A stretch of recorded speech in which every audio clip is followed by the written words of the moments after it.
What? How much? I don't. Oh, hey. How much are these? 40. 40. Questions are 40.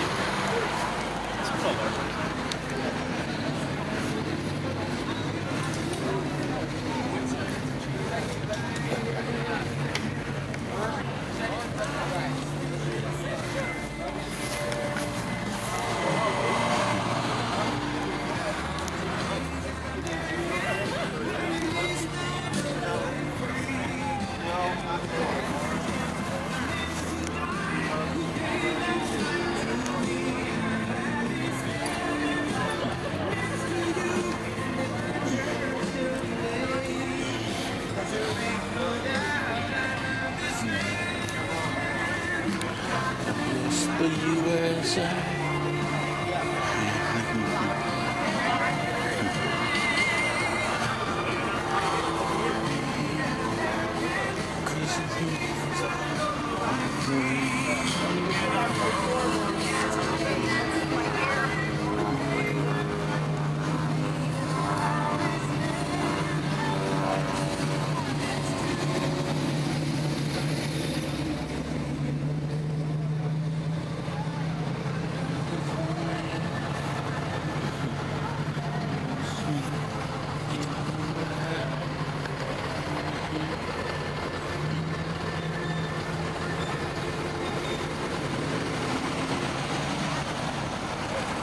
There's a St. Helens police sergeant.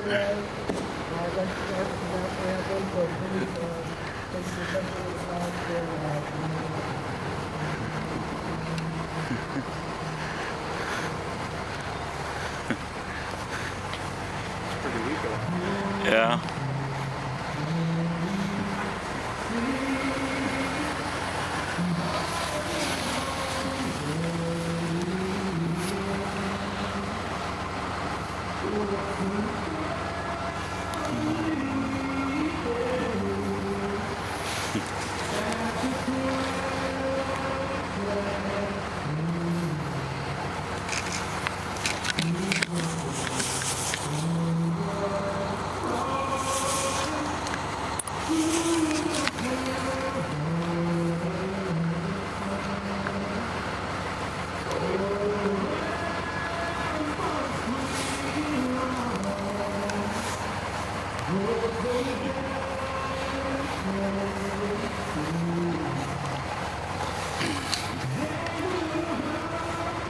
Hey, let everyone know I'm going to go live in St. Helens. Yeah. All right. Bye.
You have any issues over there?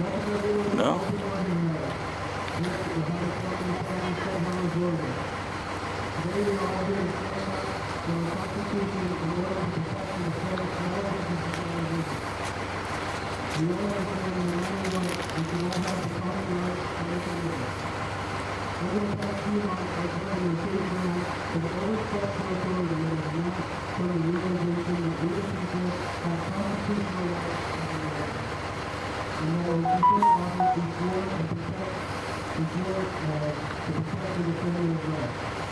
After the call for law enforcement to arrest the 5 families surrounding the more people in their homes, and when I told myself I need to take that step back. Governor Kate, when I talk about law enforcement, to violate our Fourth Amendment, the right of people to be secure in their person, houses, property, and effect against unreasonable searches and seizures. After speaking with a local resident, I was told that some of our elected officials don't feel that small businesses sometimes are an issue right now because they haven't heard any complaints or concerns. By saying that the residents, business, and small businesses here in St. Helens are not that they would be willing to stay open. They said no. The reason is because they were scared that they would either get fined or possibly arrested. This is an issue that our elected officials should have a lot of concern at the moment. We need to put pressure on these officials, and we need to realize that the small businesses in our town are struggling and should be represented and protected by these same elected officials. I stand here today in support of small businesses that are being forced to obey a tyrannical government like State Helens. The state government who allowed violence in the street department for months, allowing small businesses to be looted, destroyed, and burned. I stand here today strong in support of our community and our Constitution. We cannot allow businesses to suffer any longer. We must open Oregon now.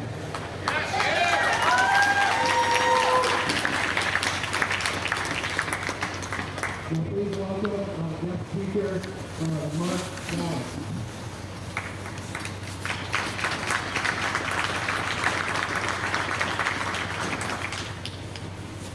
And our bailiffs, I live in Helens. I love Christmas.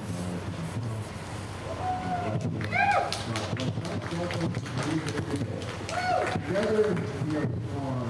The number of people that are here multiplied by however many thousands or tens of thousands, but really across the country, strong in mind and our soul.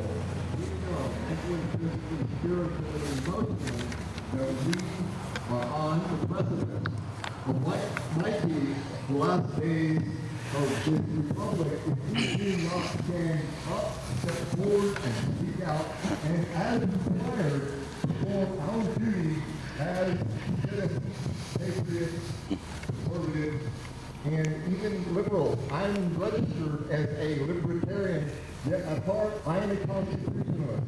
I love this country. My mother was a U.S. naval officer in World War II.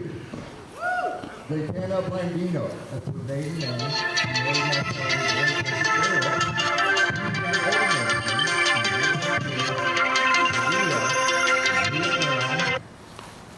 Hey, Reg, I'm doing live. the world's largest flight test center as an inspector investigator for the U.S. Air Force. And I joined the Navy. Yeah, can you hear me? Usually submarines out over the Atlantic. What's going on? All right, I'm shooting live. Oh, you're streaming live? Yeah. I see your thing come up, and it says K. But what the fuck? Oh, well. Okay. Man, 600 seconds. I just want to grab to you. What's that? If you're busy streaming live, man, you call me back. Okay. I'll be driving for the next 8 hours, so. All right, I'll call you back. They are Hey, yeah, I just want to wrap to you about trying to talk you out of not spending your money. Okay. Call me back, bro. All right. Bye. Yes, they are my beautiful, intelligent daughters, homeschooled, of course. The message I have today, sort of the preamble leading up to the message, is what we do, what we leave, is our legacy. And that legacy we will leave to our children, the generation and the generation after that. We're in debt today for $168,000 in debt. But saying like drunken sailors, we need to, personally, President Donald Trump is my president. I cannot see myself personally allowing a known Chinese operative and another criminal into the seat of power, into the Oval Office. I just can't see that. My father or rather, let's talk about President Trump. In the last 4+ years, he has given us his all. He has expended his self for us. He has stood for us. Now, it's our time to stand for the president. And I mix no words. I will die for Mr. Trump, Mr. President. I don't want to die. Who wants to die? I don't want to go out and hurt other people in any way, shape, or form. I'm a good person. I never threaten anyone physically in any way, shape, or form. However, that said, I have a switch in my head, like my father did, that when that switch gets food on the table long enough by presidents to put them under the tree for their own families. They asked if I'd be willing to go to a similar meeting later that evening over in neighboring Gresham. So I did. And I found a room that had about 3 times the amount of people. And didn't just represent Gresham, but represented communities in Fairview, and Troutdale, and East Portland.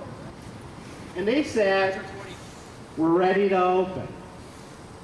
And from there is where what became a New Year's Day movement really began. And we started to bring in communities like Malala, and Estacada, and Tiger, and Newburgh, and Madras, and the Dalles, and Independence, all throughout the Willamette Valley. I've been having conversations with people in Baker City, and Coos Bay, and just all over the state. You see, what the governor doesn't realize, and maybe it's because she's from Portland, is that the Main Street small businesses in our communities make up the heart and soul of our local communities throughout this state. Now, Sandy, we had a pretty unprecedented wildfire season. Not nearly as bad as Malala and Estacada that were right around us in that area. But we had our entire community was evacuated from their homes there for a while. And the first place as mayor that I turned to galvanize the community, get food relief, supplies, and support was our Main Street small business owners. Every time our communities turn to them, they're here for us.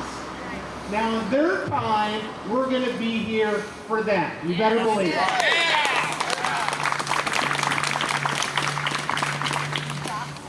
So New Year's Day, that movement really began as let's get 2020 behind us. Let's, all the jokes about 2020 being the year from hell. Let's start the year anew. Let's target towards a date that businesses can open en masse and provide each other with some cover. Now, we had New Year's Day, okay? And several businesses, lots of businesses in the Portland metro area opened. And in the days preceding, lots have opened. And my waistline certainly reflects that fact as we were going in and dining. And I've gotten to know Brian Mitchell from the Carver Hangar a little bit. And some of you may have seen him on the news recently. Where, so the news cameras show up, and people keep asking me, where do we go? Where's the list of where we should dine in? And the truth is we're never going to give you our damn list. we're never going to tell Governor Kate Brown and her agencies where to go and find our small business owners. We're not stupid, okay? That's not going to happen. But what happened is the media showed up outside of Brian's place and said, well, sir, it's obvious we're dining in today, and we're going to go on the news. You can either join us or not. Well, he decided to join him and get his word out. And God bless this man. He stands there with the camera in his face, and he breaks. And he talks about how it's for his employees. And what he doesn't talk about is how him and his wife just 2 years earlier, had been in a major motorcycle accident that had them bedridden in the hospital for months. And they owned 3 restaurants. And these employees kept those restaurants alive and open. They came and visited him and his wife in the hospital. And now he's been forced to watch as he's had to put these same folks without a job, looking around for the government to be there for them. The one thing we ask them to do is to provide a certain amount of services when things go bad, and they can't even do that. No one's accessing their unemployment checks. And they finally said, like so many other business owners around this state, hell with it. Hell with it. We're going to open. And what people seem to not understand is it's like this is a movement of people just wanting to thumb their nose at the government. And we certainly have our issues with the government. We certainly do. But this is more desperate than that. These are people that are truly at the end of their rope. They've had almost a year now of arbitrary rules put in front of them. They've watched as corporate America has thrived while they lose their businesses. They've had capacity in their restaurants limited, so then they reinvested in their businesses for outdoor seating to increase capacity, just to then have another full shutdown come out in front of them. Then to have a partial reopen, you know, that reinvestment, so that you could increase your capacity so you could just barely make it. Well, now you can only use that. Oh, by the way, it's December. It's the middle of winter. We're going to have you sit outdoors. And so they don't have a choice. Now, what I'm asking business owners to do is to join. Is to join the effort. Guys like Brian right now are the tallest blade of grass. Many people nodded here when I said his name. The governor's heard his name. Her agencies have heard his name. Because he was courageous enough to stand up, be accounted for, and to give his business a shot. And he needs all of your support. And he needs the support of local business owners in these communities all throughout Oregon. We need everybody to open their doors.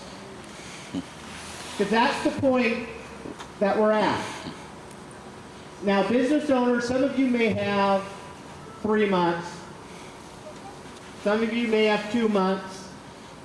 Some of you may be down to weeks. But what I continually ask, though, is if you're not going to join this movement and be part of this and consider opening your doors, if not now, when? And what's the environment going to look like 2 months from now? 3 months from now? And who's going to be left standing to give you support when you need it? When you're to the end of your rope and you have no decision but to open your doors. So when I did this open letter to the governor, you know, it stirred a little bit of some conversation in our community. And it was throughout the holidays, which my wife was very excited about. All these speaking engagements and going around right during Christmas and New Year's.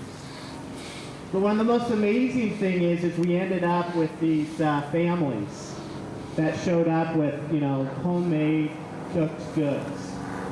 Cookies and fudge and letters that they left at our doorstep.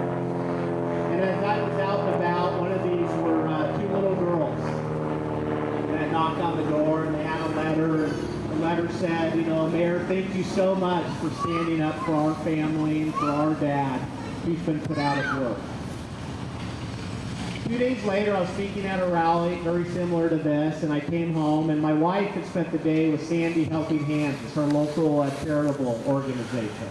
giving out Christmas gifts to families in need. She takes the bike down from the truck. She walks up to the door. She knocks on the door.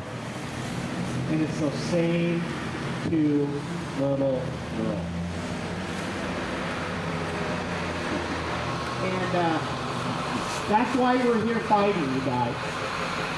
That's why I travel around to communities like this here today. There's a moment in time. We didn't ask for this moment. We didn't go looking for it. It came to us. And the consequences are steep. And after weeks like this week, it feels weird. Makes us nervous. Makes me nervous. I don't like where we're at either. But that's where we're at. We're here. And it's time. It's our time. It's our time. It's time that we stand up and be counted for. And I do these crazy things. It's pretty weird. I talk about the Constitution, and I talk about the Declaration of Independence. And when those folks that signed the Declaration of Independence put their names on there, they are under threat of public hangings by the king. They were signing their death warrant. And they decided that the stakes were too high. Now, I'm not saying we're at a moment as extreme as what those folks faced that day. But the consequences are very steep. And if it's not now that we stand up and be counted for, again, when? When is it going to be? So thank you everybody for gathering here today to kind of hear my piece. Thank you. Thank you. Yeah, thank you.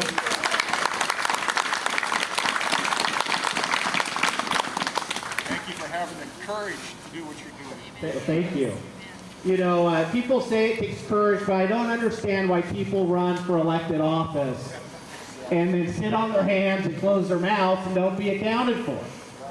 You know, this is, as I said earlier, it's a time. I pretty much see red. I know what to do, I know where to go, and I know how to do it. And that may sound very negative and very scary and make us all feel very nervous, that we are at this point in time and history, and the world is turning in the wrong direction. My wife's family in the little city of Helens, not so little, they're locked down. They cannot leave the city, and there's a talk of implanting chips in all domestic animals and pets. Are we next? Is it like a loaf of bread that has mold forming on one corner, and then when you leave it sit in the pantry unattended for a while, it spreads and takes over the whole loaf? If that's what's happening, and if yes, it's because we allowed it. I was in Salem on the 5th and the 6th. I was there on the 5th by myself, standing alone with my flag on a 15-foot pole and a Trump sign. And I watched one of the alphabet organizations, I believe they were the alphabet organization, set up a large camera right directly across the street from me, standing on the Capitol steps, or near the Capitol steps. You can't actually get out, and now they have to change that camera. And I've seen the FBI before, and they put the camera right straight in my face, asked me if I felt secure. And I'm like, oh yeah, I feel real secure now. We can't rely on the FBI, the Department of Justice, NSA, or the CIA, or any other alphabet organization, and the police will be told to stand down, or they'll be at home when society breaks down, protecting their own families. It's up to us, and we the people. That cannot be overstated. We the people. Talk about taxation without representation. How much did they tax us if you sum total all the taxes you know, whether it's gas tax or so on and so forth. There's a myriad of taxes with the 32,000 pages of tax code to back it up. And they can say anything they want. Given our rights over, especially with the small restaurants and stores and mom and pop stores, you know, turn the microphone over. We've got to search our souls. We've got to take a long, hard look in the mirror and say, what are we willing to do? How far are we willing to go? Yeah, we could start locally and move out. If I saw Antifa down there, which I did, they infiltrated us. They were dressed in casual civilian attire. Some of them looked like patriots. Some of them looked like Antifa. They are smart like a snake is smart. And if we let them, they will take over our society, and we will be no more. Brown shirts. Brown shirts? Oh yeah, thank you for reminding me. Patriot that was down there, I think she's okay with me mentioning her by name, Misty Fox. If I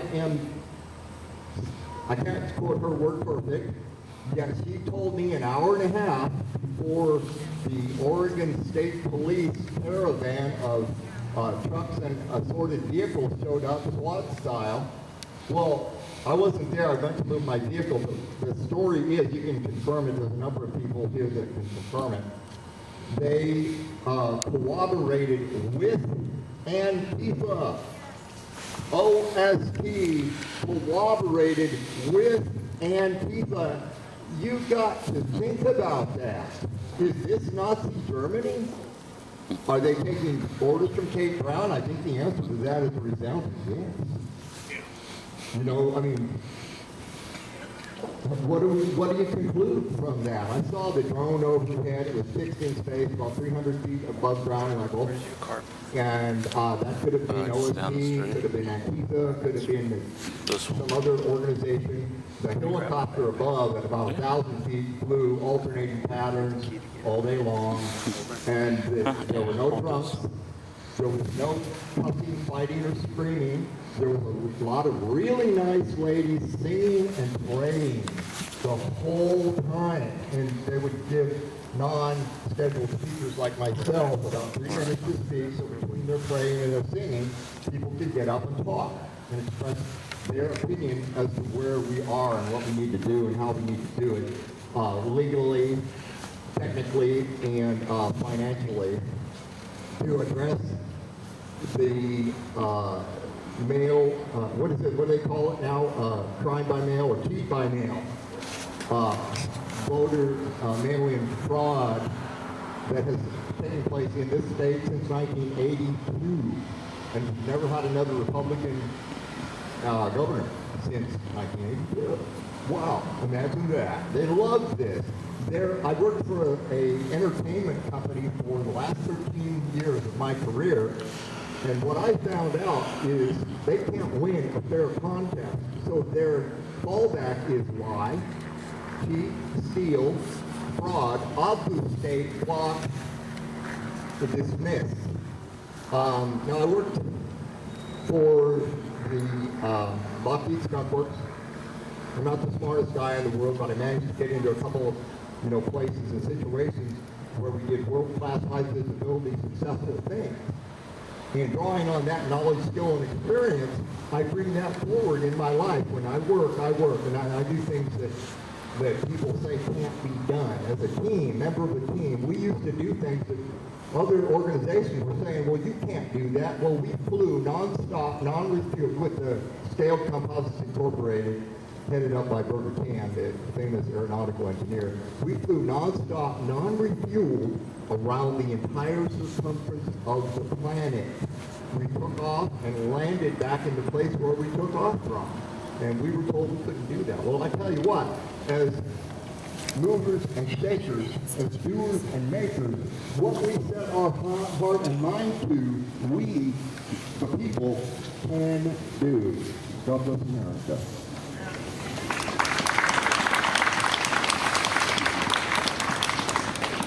All right, now welcome our final speaker of the day.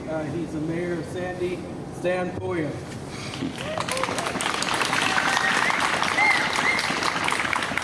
Well, hello, good afternoon. Thank you for having me. He's right. My name's Stan Pulliam. I'm the mayor of Sandy. And did we luck out today or what? Holy smokes. Holy smokes. Well, what a week. It's been a week. It's been pretty astonishing.